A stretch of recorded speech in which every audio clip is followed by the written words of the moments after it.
বিশ্বনবী ফাতেমারে বললেন, ফাতেমা, আলী কোথায়? ফাতেমা বলল, আপনার জামাই আলী আমার সাথে ঝগড়া করে বাইরে গেছে। বিশ্বনবীর চেহারাটা আগুনের গোলার মতো লাল হয়ে গেল।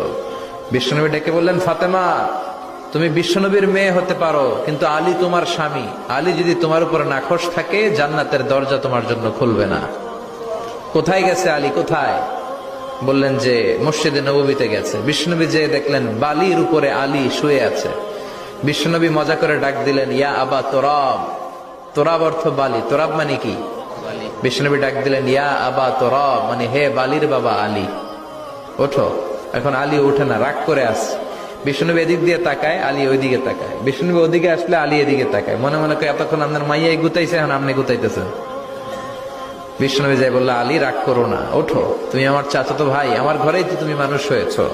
ঘাপটি মেরে হাতটা ধরে টান দিলেন। সাইয়েদনা আলী উঠতে বাধ্য হলেন। বিশ্বনবী কারো হাত